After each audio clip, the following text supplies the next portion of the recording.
I used to think people exaggerated ghost stories until I found a house. It wasn't mine. I stumbled across it one night, driving back from a friend's place. My GPS rerouted me down an old road I didn't recognize. The highway had closed for construction, and this detour looked more like a mistake than a path.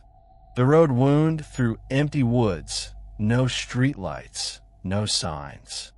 Fog had rolled in, thick as smoke, swallowing the beams of my headlights. The farther I drove, the more I felt like I was being swallowed too. That's when I saw it. A house sitting back from the road with its porch light on. You know how some houses just look wrong? Like they're alive, watching? That was this one. I slowed down, instinct telling me to keep moving. But before I could decide, the engine sputtered. The car jerked, coughed, and died right there in the fog. I cursed, turned the key, tried again. Nothing. That porch light glowed steady through the haze. Too steady. Like it had been waiting. I should have stayed in the car. I swear I should have. But the stillness outside pressed in on me, and the silence was unbearable. I told myself maybe the owners had a phone, or at least could point me toward help. So I stepped out. The gravel crunched under my shoes, each sound echoing into the mist. The air was damp and cold, carrying the scent of earth and something metallic, faint but sharp like rust. The path to the porch was crooked, stones half buried in weeds. When I reached the steps, I noticed the door. It was already open. Not wide, just a crack. Enough to see darkness inside. My pulse quickened. No normal person leaves their front door hanging open in the middle of nowhere. Still, I climbed the steps. The boards groaned, sagging under my weight. I stood there, staring at the crack in the door, every instinct in me screaming to turn back. But my hand reached forward anyway. I pushed the door. The smell hit first. Dust, mold, and something metallic. Stronger now. Hello. I called into the dark. No answer. Just the silence of a place that hadn't been lived in for years. The living room stretched before me. Dim light from the porch seeping across faded wallpaper. A couch with stuffing spilling from the seams slouched against one wall.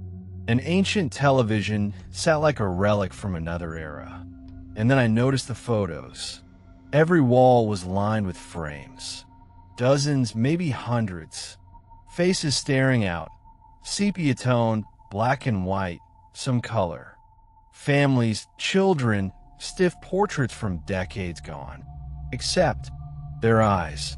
In every photo, the eyes had been scratched out. Not just erased, gouged. Deep grooves carved through the paper, jagged and violet. I leaned closer, throat dry. Some of the portraits weren't old. Some looked recent. And in one frame, I froze. It was me. Same jacket I was wearing, same hair, same face. My eyes scratched out. The air seemed to collapse in on itself, heavy and sharp. My skin prickled, and the room suddenly felt smaller. I spun around, heart hammering. The door was shut. I didn't hear it close. Didn't feel a draft. It was just shut. I rushed to it, grabbed the knob. Locked. Behind me, the floor above creaked. Slow. Measured. Like footsteps. I pressed my back to the door, staring at the staircase that rose into darkness. The railing's shadow sliced across the floor. For a moment, nothing moved. Then, a shape appeared. Someone was standing at the top of the stairs. I couldn't see details. Just a tall figure, still as stone, silhouetted in the gloom. "Hey!" I shouted, voice cracking. I didn't mean to intrude. My car broke down. Just let me out. The figure didn't move. Then, so slowly it made my stomach turn, its head tilted. Not like a person. Too far. Too wrong. Panic surged. I slammed my shoulder into the door. Again and again, wood rattling under my weight. Pain shot through me, but the knob wouldn't turn. The photos rattled on the walls. One by one, the frames trembled, their scratched-out faces quivering as though something behind the glass wanted to crawl free. And then the whispering started. Dozens of voices, layered low, broken. Stay, stay, stay. I dropped to my knees, covering my ears, but the voices weren't in the air. They were inside me, circling, drilling into my skull. The figure at the top of the stairs moved. One step, then another. Slow, heavy. I bolted through the nearest doorway. The kitchen. The sink was rust-stained, counters coated in grime. A table sat in the center, set for two, though the plates were caked in filth. A knife lay on the floor, blade black with rust. The whispers followed me in. Louder, closer, and then I saw the photo on the fridge, held by a crooked magnet. It was me again, only this time, my mouth was gone. Just smooth skin where it should have been. The air went glacial. My breath fogged in front of me, and then I felt it, fingers brushing the back of my neck. I spun, hard in my throat. Nothing. The kitchen door slammed shut. The window was the only escape. I lunged, tugging at the latch. Stuck. I pounded on the glass. Cracks spread, but it didn't break. Behind me, the floorboards creaked. The figure was in the room. Closer now. Too close. Its arms were long, too long, dangling past its knees. The shadows clung to its face until it leaned forward. And I saw, or rather didn't see, where features should have been, there was only smooth skin. Blank, except for the eyes. They weren't scratched out like the photos. They weren't human at all. They were mine. My eyes, staring back at me from its face. I staggered back, slamming into the counter. My stomach twisted while burning my throat. It took another step, and the whispers rose into screams. The house is maze. I don't remember deciding to run. My body just moved. I darted through another door, bursting into a hallway lined with more frames.